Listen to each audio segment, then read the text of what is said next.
You're not too sensitive. You were just never allowed to feel. And that's not just poetic, it's true.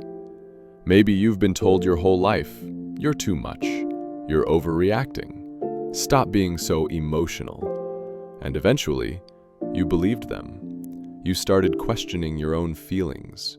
You learned to push them down, to hide them, to feel ashamed for even having them. But here's the truth. Sensitivity is not a flaw.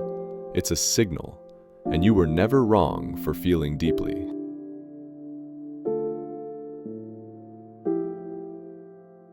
Welcome to Just a Thought, a quiet place to slow down, reconnect, and remember what truly matters. Here you don't have to do anything, you can simply be present for a few quiet minutes. You're just invited to listen, and maybe to feel a little less alone.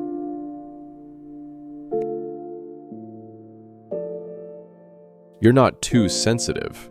You were just conditioned to suppress what was natural. Your body, your emotions, your instincts, they were trying to speak to you, but nobody taught you how to listen. They only taught you how to shut it all down. And now, maybe you flinch at loud noises. Maybe you get overwhelmed in crowds. Maybe you need more rest than others. And maybe you've been told, again and again, that this makes you weak. But what if it actually makes you wise? Let's explore this, gently and with care. Where it begins, childhood and emotional suppression. Many of us grew up in environments where emotions weren't welcome. Maybe your parents were overwhelmed themselves. Maybe they didn't know how to handle their own pain, let alone yours. So when you cried, they told you to stop. When you got angry, they called you rude. When you were scared, they told you not to be dramatic. And little by little, you learned, my feelings are dangerous. My needs are too much. My sensitivity is a problem. But here's the truth. You weren't too sensitive.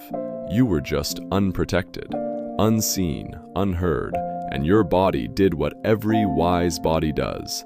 It adapted. It learned to freeze, to fawn, to please, to shut down instead of reach out. What too sensitive really means. When someone calls you too sensitive, what they often mean is, your emotions make me uncomfortable. That's not your fault. That's a reflection of their capacity, not yours. Sensitivity is not weakness. It's the nervous system doing its job. When you're sensitive to noise, to energy, to tension in the room, it's because your system was trained to scan for danger, to pick up on shifts in tone, in expression, in energy. That's not overreacting. That's surviving.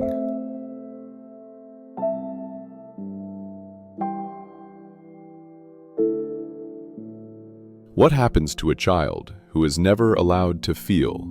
Children who grow up without emotional safety often become adults who apologize for having needs, feel guilty for setting boundaries, struggle to trust their own emotions, numb themselves to cope, or feel too much for simply existing. This isn't because they're broken, it's because they adapted. They did what they had to do to stay safe. But now that you're here, older, more aware, you get to ask a different question. What if my sensitivity was never wrong? What if it was a gift, waiting to be heard?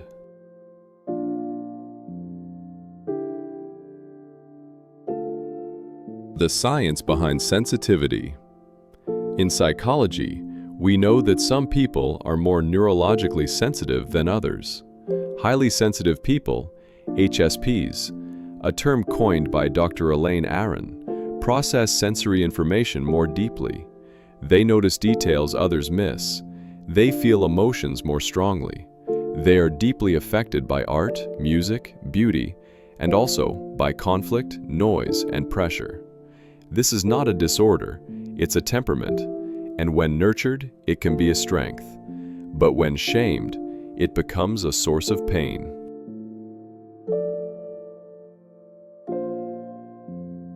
You're not dramatic, you're responsive. What looks like overreaction from the outside is often a valid emotional response to an overwhelming experience. You cry at movies? That's empathy. You need time alone after social events? That's regulation. You feel things deeply, even when others don't? That's awareness. None of these are flaws. They're functions of a heart that's awake, of a nervous system that's trying to heal.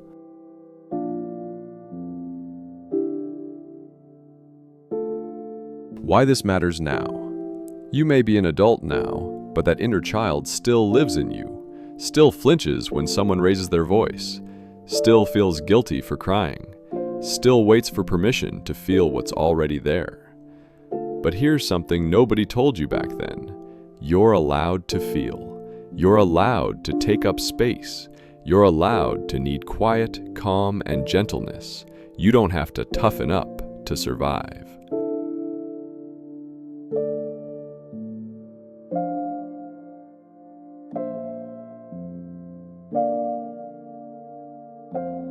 Gentle truths to carry with you. Here are some truths I hope you carry from this. Sensitivity is not a defect, it's a depth. Needing quiet doesn't mean you're weak, it means you're wise. Boundaries aren't rude, they're protection. Crying isn't failure, it's release. Wanting to be understood isn't needy, it's human. And most of all, you don't need to apologize for who you are.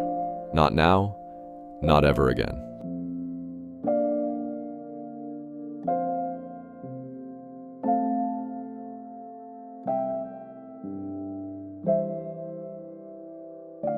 A quick psychological truth. In trauma therapy, we know the things you were shamed for as a child are often the exact things that define your authenticity as an adult.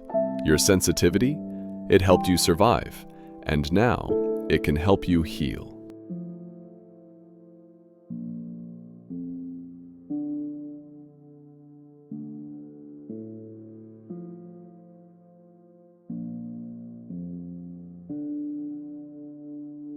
And now, some gentle reminders. If today felt too loud, that's okay. If you needed to withdraw, you're not broken.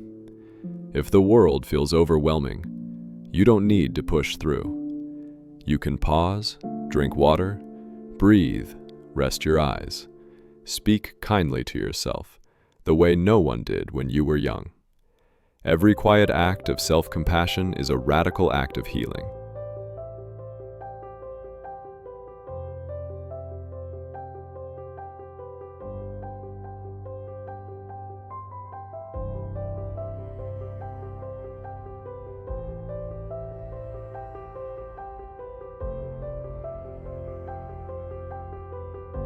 And one last thought.